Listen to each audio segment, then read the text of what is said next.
Good morning friends, again मैं विकास कुमार आप लोगों के सामने आया हूँ। पिछले जो भी क्लासेस आपको समझाए गए, पहला क्लास था टेंस का और दूसरा टेंस से रिलेटेड कॉमन ईयर्स का।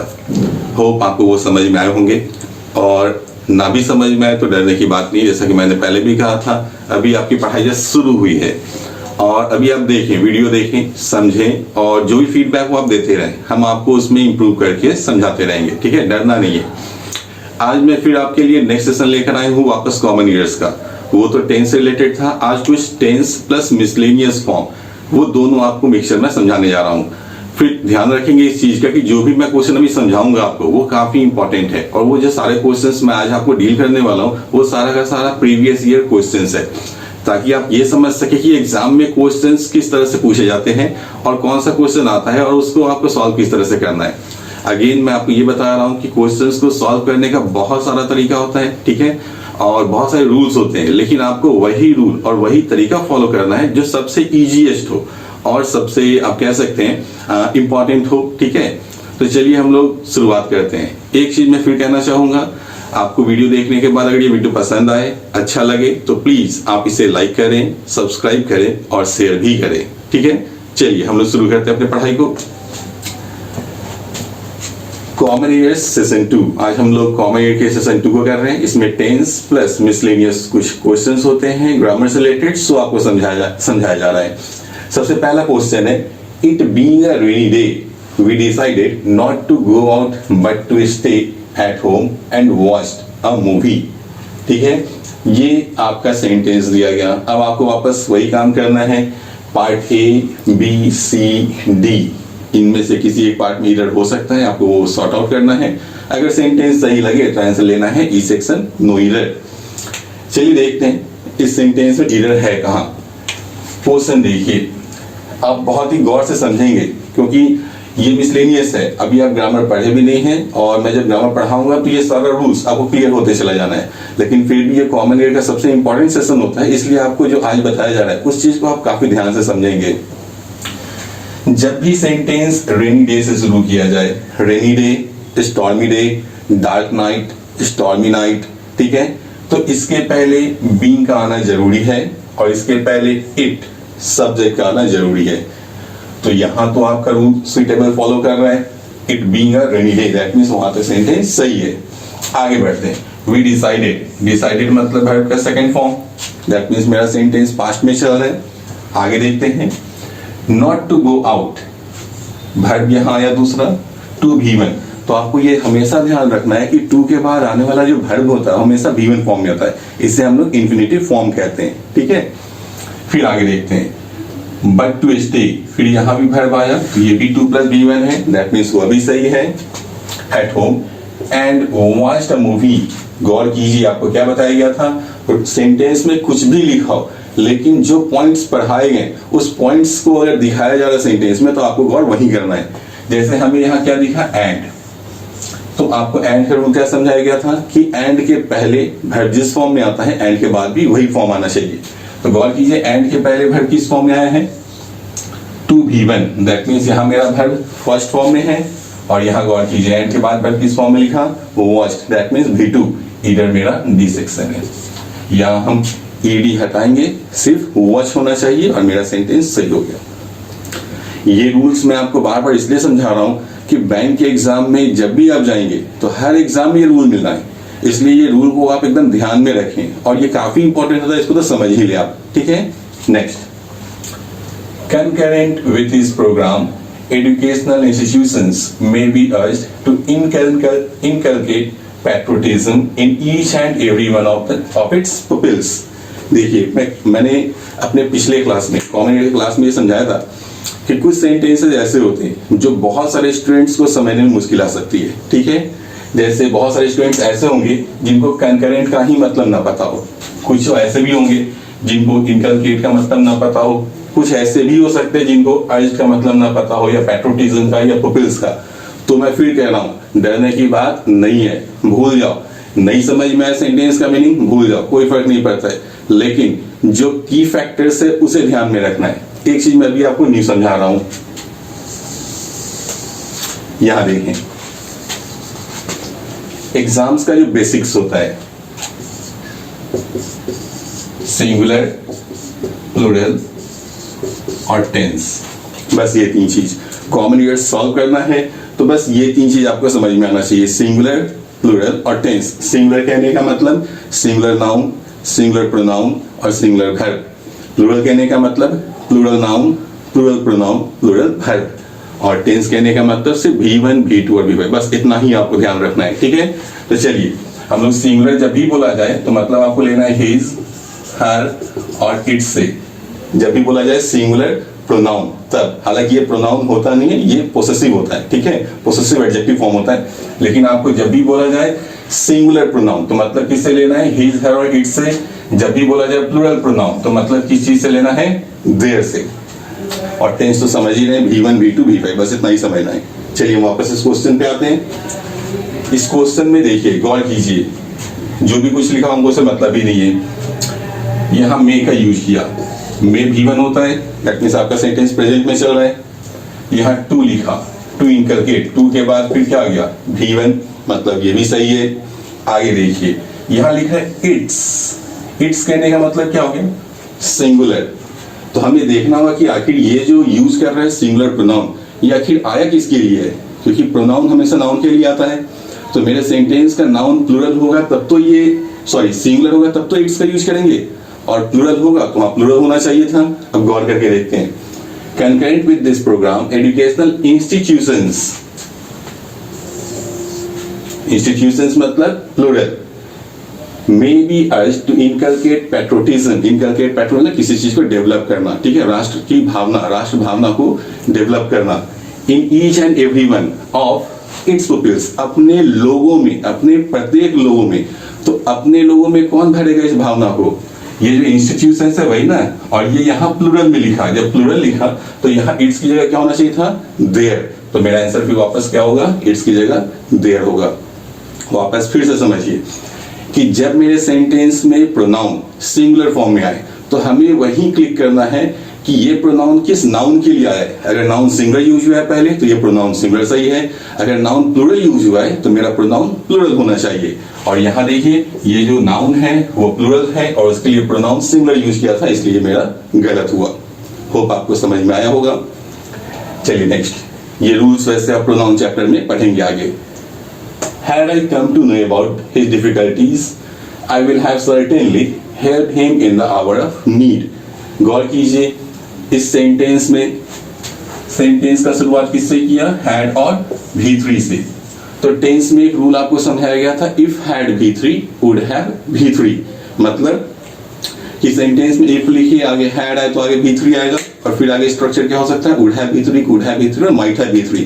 गौर कीजिए, यह if तो नहीं है लेकिन had V3 तो दिख गया, तो आगे स्ट्रक्चर क्या होना चाहिए था, would have और V3। गौर कीजिए, यहाँ क्या लिखा, will have V3, तो यहाँ will तो गलत हो गया, होना क्या चाहिए था, would। तो हम यहाँ will को रिप्लेस करके क्या यूज करेंगे, would। मेरा सेंटेंस सही हो गया।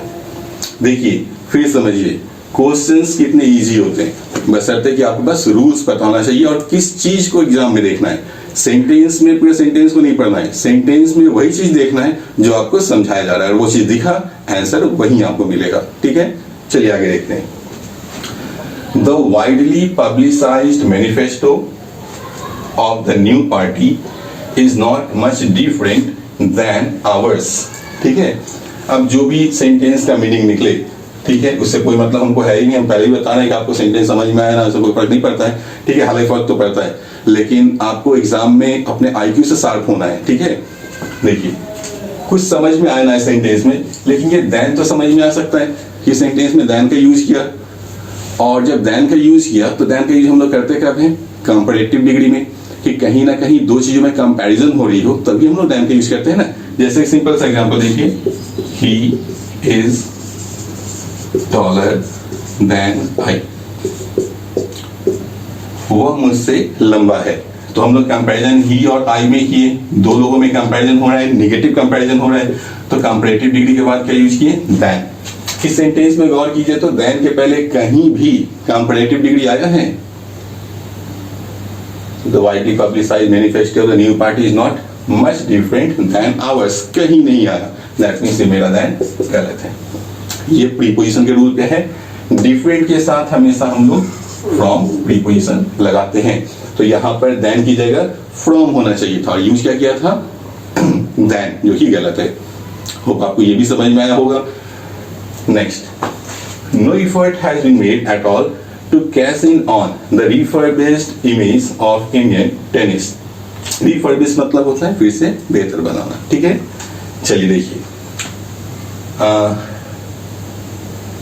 ऐसे ये सेंटेंस नो ईरर है, ठीक है, लेकिन आपको जानबूझ के नो ईरर लिखा गया था। एग्जाम में आपको क्या मिलेगा, कैश ऑन, ये एक फ्रेज होता है, सही फ्रेज होता है कैश इन ऑन, ठीक है, मतलब होता है किसी चीज को भुना लेना, ठीक है। यहाँ सेंटेंस के मीनिंग को देखिए, no effort has been made, कोई भी प्रयास नहीं किया है कि जो खराब इमेज हो गया है भारतीय टेनिस का उसको भुनाया जाए, मतलब बेहतर किया जाए, ठीक है। तो ध्यान क्या रखना था कि आपको एग्जाम में क्या दे रहा है, कैश ऑन, जबकि होना क्या चाहिए था, कैश इन ऑन। तो ध्यान यही रखेंगे कि हमेशा हमें क्या करना है, इस फ्रेज को याद रखना है कि कहीं भी कैश ऑन लिखे तो उसे किस में चेंज करेंगे, कैश इन ऑन में, ठीक है। हाँ, एक और इससे रिलेटेड, एक होता है स्वेर इन, सेरेमनी मतलब शपथ ग्रहण, तो आपके एग्जाम में देगा सिर्फ स्वेर लिखता है, जबकि स्वेर के साथ आपको इन का भी यूज करना होता है। नेक्स्ट है, mister Smith was accused of murder. ध्यान रखेंगे, एक्यूज्ड का मतलब आरोप लगाना, और ये अपने साथ हमेशा ऑफ प्रीपोजिशन लेता है, ये भी आप प्रीपोजिशन चैप्टर में पढ़ेंगे। Mister Smith was accused of murder but the court found him not guilty and acquitting him of the charge. देखिए, फिर सेंटेंस में कुछ समझ में आया या नहीं आया, एंड तो दिख गया, तो एंड के पहले और एंड के बाद में क्या बताया गया कि रूल सेम होता है। देखिए, एंड के बाद हमारा यूज कर रहा है वर्ब का फोर्थ फॉर्म, एक्विट मतलब निर्दोष ठहराना। तो एंड के पहले देखिए वर्ब किस फॉर्म में यूज किया, एंड के ठीक पहले चलना है वापस, देखिए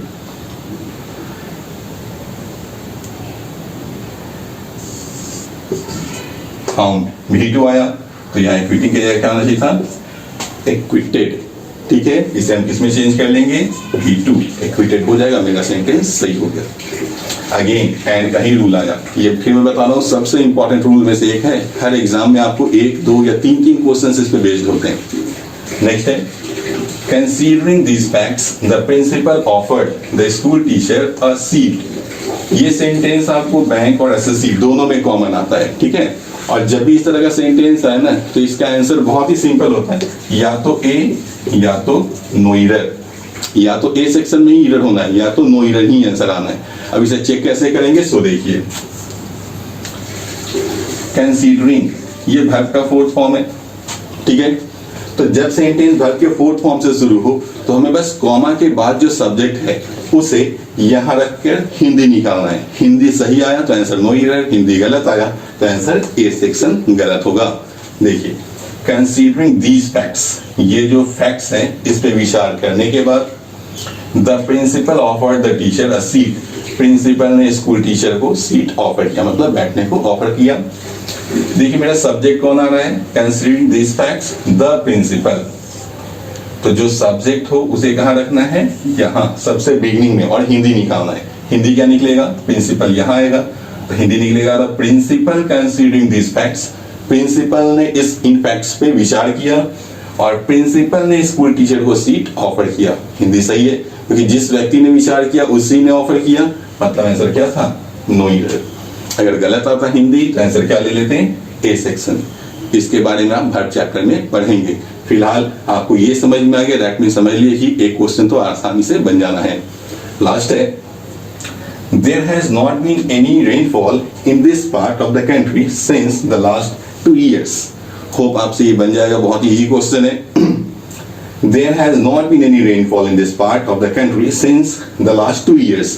दो चीज में आपको ध्यान रखना है कि जब भी देयर से सेंटेंस शुरू हो या देयर का यूज करे तो आपको इसके बाद देखना है कि सब्जेक्ट सिंगुलर है या प्लूरल, ठीक है, उसी अकॉर्डिंग वर्ब का यूज करना होता है। जैसे देयर के बाद क्या लिखा, रेनफॉल, सिंगुलर है तो यहाँ हैज सही है, मतलब ये सेंटेंस यहाँ तक सही है। आगे देखते हैं, इन this part of the country since the last 2 years।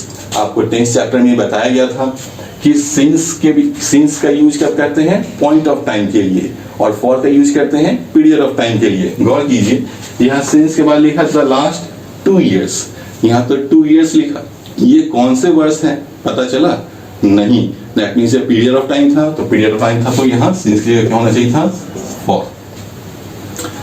Hope ये सारी चीजें आपको समझ में आई होंगी। अभी हम इस पे और चर्चा करेंगे, कुछ क्वेश्चंस और देखेंगे इसके ऊपर। मैं फिर कहना चाहता हूं कि ये जो क्वेश्चंस मैं आपको समझा रहा हूं, ये हर एक क्वेश्चन काफी इंपॉर्टेंट है। आप ये ना समझ के इसको सीखें कि ये प्रीवियस ईयर का क्वेश्चन है। ये बेसिक लेवल है, प्रीवियस ईयर का क्वेश्चन है, लेकिन यही एडवांस लेवल भी होता है। बस क्वेश्चन जो होगा वो सेंटेंस में थोड़ा कॉम्प्लेक्स टाइप का दिया जाएगा, ठीक है, ताकि आपको समझने में परेशानी आए। लेकिन रूल्स होते हैं, जो कीवर्ड्स होते हैं वही आपको ध्यान में रखना है, और उसी के अकॉर्डिंग आप क्वेश्चन को सॉल्व करते हैं एग्जाम में, ठीक है।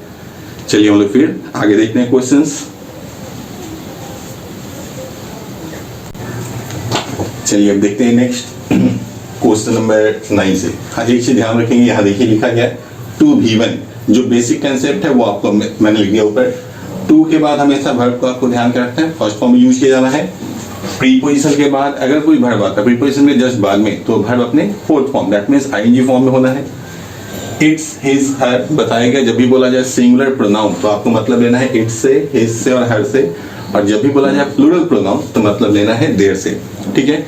इसका यूज एक्चुअली करना कैसे है, तो जब कभी भी सेंटेंस में आपको ये मिले ना कि हाँ यहाँ इट्स का यूज किया, यहाँ हिज का या यहाँ हर का या देयर का, तो आपको क्या देखना है, उसके लिए नाउन जो रिप्रेजेंट करने के लिए यूज हुआ होगा पहले, वो सिंगुलर है या प्लूरल। अगर सिंगुलर है तो आगे सिंगुलर सही होगा, प्लूरल है तो आगे प्लूरल सही होगा, ठीक है। तो आपको इस चीज को हमेशा ध्यान में रखना है। ठीक इसी तरह से वर्ब को देखना है, अगर V5 फॉर्म में वर्ब कहीं मिले SES फॉर्म में, तो उसे हम लोग क्या कहते हैं, सिंगुलर वर्ब। जैसे गोज, डज, प्लेज, अगर इस तरह का वर्ब मिले तो उसे हम लोग क्या कहेंगे, singular.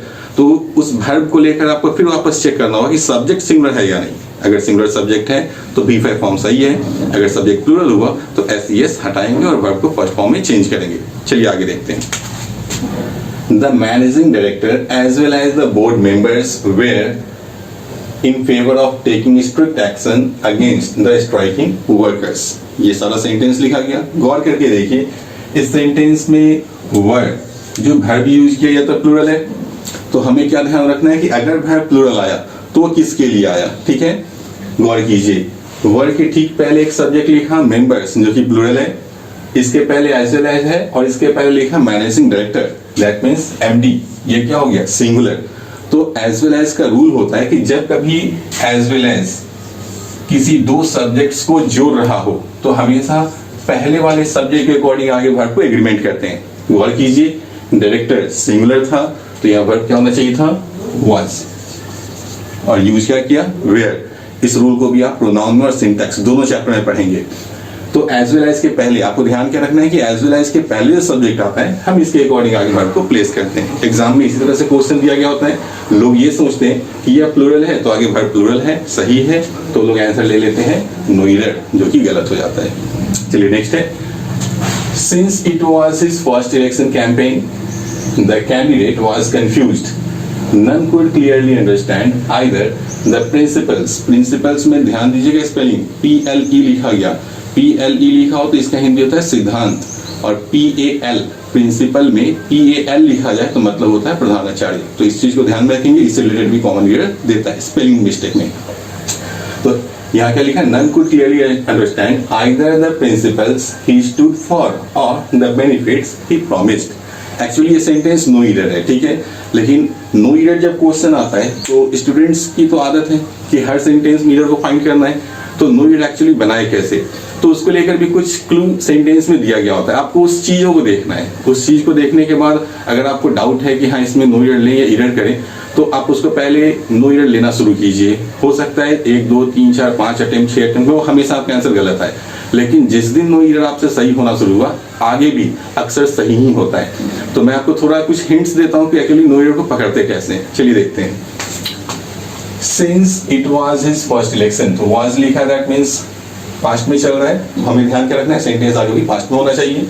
It was his first election campaign the candidate was, देखिए ध्यान दीजिए, कैंडिडेट फिर सिंगुलर है और आगे जो वर्ब यूज किया वो भी सिंगुलर है, ये भी पास्ट में था, आगे भी पास्ट में है, ठीक है।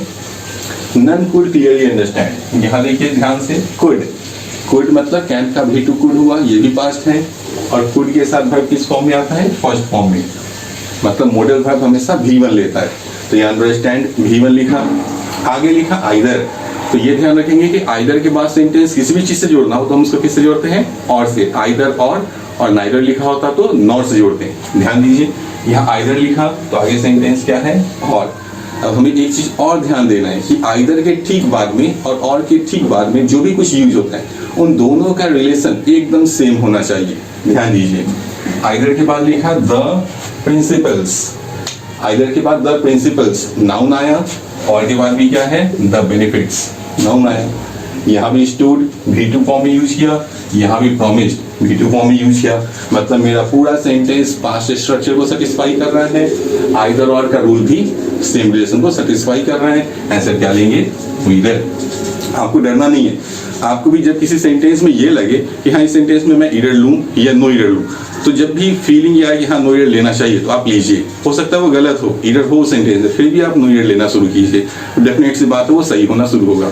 एक बार भी नहीं होगा, 2 बार में नहीं होगा, 5 बार में होगा, लेकिन होगा जरूर। और जब एक बार होना शुरू हो गया सही तो आप सही ही जाएगा वो हमेशा। ठीक है, चलिए आगे देखते हैं। When Sam went out, ध्यान दीजिए, went V2 है, he left V2 है, leave का V2 left हुआ, radio on so that his parents will think, ध्यान दीजिए, will आ गया। will मतलब कल बताया गया था आपको टेंस कॉमन एयर में कि shall और will फ्यूचर टेंस में यूज होता है, लेकिन आपको क्या बताए थे कि वर्ब का ये फर्स्ट फॉर्म होता है। तो shall मतलब V1, will मतलब V1, तो हमें यहाँ पे यूज क्या करना था? V2। क्यों? क्योंकि मेरा सेंटेंस V2 में शुरू हुआ था। गौर करके देखिए, वेंट V2 है, लेफ्ट भी V2 है, और जब सेंटेंस में आगे एक और वर्ब यूज किया वाज, ये भी V2 है। तो ये जो है वो V1 कैसे, इसे भी क्या करेंगे? V2 में चेंज करेंगे। हो गया सेंटेंस सही। मुझे लग रहा है कि अब आपको टेंस से रिलेटेड कुछ भी कॉमन एरर्स आए तो आप अब इजी वे में सॉल्व कर सकते हैं, बशर्ते कि मैं जो आपको चीज दिखाना चाह रहा हूँ उस चीज को आप उस सेंटेंस में देखें तो।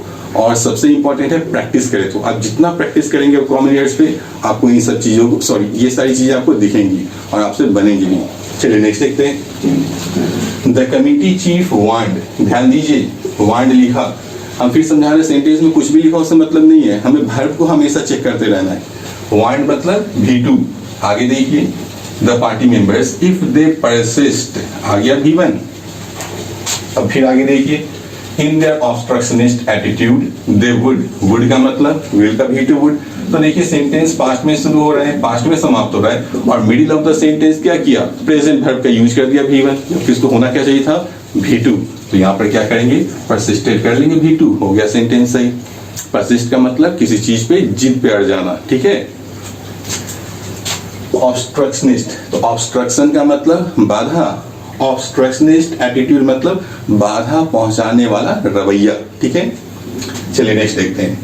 The news of his marriage to another girl was a shock to her, but she bore up bravely and went on as if nothing has happened. इस सेंटेंस में एक चीज आपको ध्यान देना होगा कि ऐसे ये जो चीज है ये आप सिंटैक्स में पढ़ेंगे, ठीक है, और नाउन चैप्टर में भी पढ़ेंगे, लेकिन आप अभी समझ लेते हैं तो उस समय समझने की कोई जरूरत नहीं है। दैट मीन्स आप खुद ब खुद अंडरस्टूड हो जाएगा ये रूल आपको।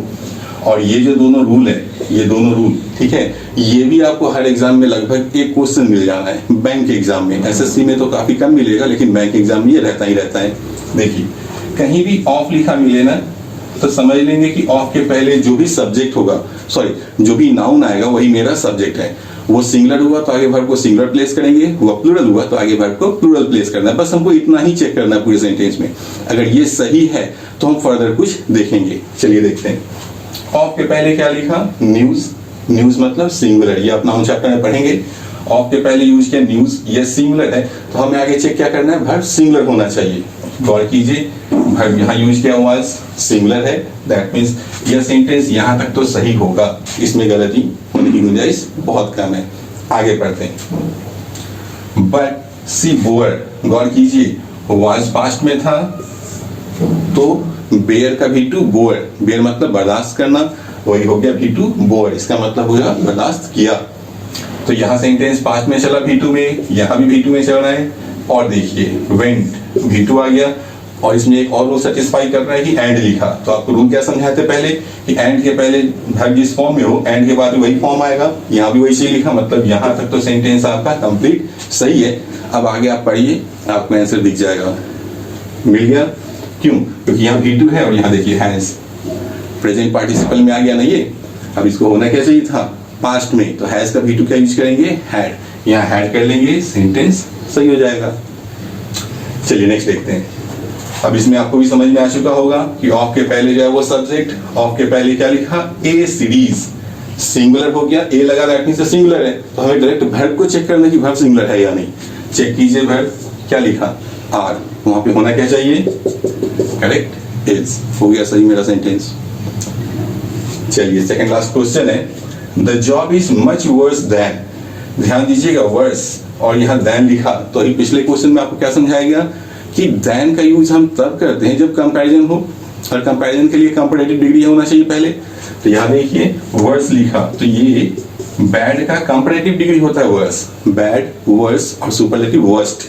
तो जब ये मेरा कंपैरेटिव है तो इसके बाद देन तो आना है, और देन आया भी। अब यहाँ देखिए इसके पहले मच लिखा, तो मच पॉजिटिव डिग्री होता है। ध्यान ये रखना होता है कि कंपैरेटिव के पहले मच लिखे ना तो वो सही होता है। आप डे टू डे लाइफ में इसको यूज भी करते हैं, जैसे I am much better today, तो बेटर कंपैरेटिव और उसके पहले आपने मच बोला, ये सही है। दैट मींस यहाँ भी सही है। वर्स कंपैरेटिव, उसके पहले मच लिखा, कंपैरेटिव के बाद देन आता है तो देन भी लिखा। मतलब यहाँ तक तो सेंटेंस मेरा बिल्कुल सही है। अब आगे देखते हैं। आई एक्सपेक्टेड, एक्सपेक्टेड मतलब V2, ठीक है। इफ आई वुड हैव, गौर कीजिए आपको टेंस के रूल में कहीं समझाया गया था कि इफ के साथ वुड हैव का यूज नहीं करते हैं। यहाँ पे क्या होना चाहिए था? हैड। हो गया सही। बताइए कितना इजी था ये सारा चीज। अब चलिए लास्ट क्वेश्चन को देखते हैं। हाँ, एक चीज और ध्यान रखेंगे कि आपको जब बताया गया जो चीज देखना है वही चीज देखना है। वो मिला दैट मींस आंसर भी वही है। और बहुत सारे स्टूडेंट्स का क्वेरी ये होता है कि सर मैं यहाँ देख रहा हूँ और यहाँ पे एरर कर रहा हूँ, कहीं आगे हो सकता है या नहीं। आगे हो सकता है या नहीं उसको क्यों देखना? जब मुझे मिल गया कि मेरा आंसर यहाँ है तो हमें कहीं कुछ देखने की जरूरत ही नहीं है। क्योंकि अगर आप फिर फर्दर सेंटेंस को देखेंगे आगे तो आपको फिर लगेगा यहाँ एरर नहीं होगी, यहाँ भी हो सकता है। तो इस तरह के कंफ्यूजन से बचे अपने आप को बचाएं। ठीक है, चलिए नेक्स्ट देखते हैं। Good people will make good laws, but good laws passed by a few does not necessarily make a good society. ध्यान दीजिए, पीपल है, shall will, that means present form में शुरू किया, टेंस तो फ्यूचर है लेकिन प्रेजेंट फॉर्म में यूज हुआ। गुड लॉज प्लूरल है, फिर यहाँ गुड लॉज प्लूरल है, पास्ड बाय के पहले वर्ब थर्ड फॉर्म में आता है, थर्ड फॉर्म में लिखा। अ few does not, a few का मतलब कुछ, कुछ का मतलब क्या हो गया? प्लूरल। जैसे ही एक, तो एक का मतलब सिंगुलर और एक से ज्यादा हो गया दैट मींस प्लूरल। तो जब मेरा ये प्लूरल हुआ तो वर्ब भी क्या होना चाहिए था? प्लूरल। और यूज क्या किया? सिंगुलर। डज की जगह क्या हो जाएगा? Do, given form. मेरा सेंटेंस सही हो गया। अब बताइए स्टूडेंट्स, ये सारी रूल्स, ये सारे क्वेश्चंस आपको समझ में आए या नहीं? अगर आया हो, बेहतर ढंग से समझ में आया हो तो आप प्लीज वीडियो को लाइक कीजिए, शेयर कीजिए, सब्सक्राइब कीजिए और मेरे साथ बने रहिए, क्योंकि अभी ये शुरुआत है। मैं आप लोगों के लिए बहुत सारी चीजें लेकर आने वाला हूँ, बस आपका सपोर्ट चाहिए। और मैं आप सभी लोगों को बहुत बहुत थैंक्स भी कहूंगा, क्योंकि आप लोगों ने मेरे चैनल को इतना प्यार दिया।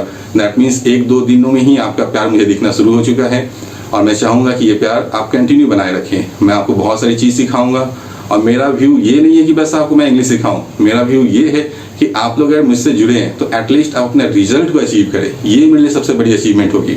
ठीक है, थैंक यू स्टूडेंट्स। फिर मिलते हैं नेक्स्ट वीडियो में नेक्स्ट चैप्टर के साथ।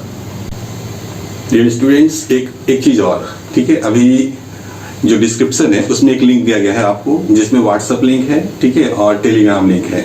आप उसको ज्वाइन करें, उस लिंक पे क्लिक करें और उस ग्रुप को ज्वाइन करें, ताकि मैं आपको स्टडी मटेरियल्स जो मैं पढ़ा रहा हूँ बोर्ड पर, ये तो मोमेंट वाइल है, ठीक है, आप आधे घंटे 10 मिनट का वीडियो देख रहे हैं, समझ रहे हैं, फिर इस पर प्रैक्टिस कैसे करनी है आपको। उस प्रैक्टिस करने के लिए आपके पास कुछ ना कुछ मटेरियल होना चाहिए।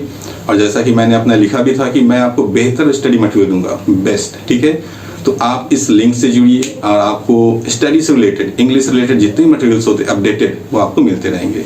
Thank you.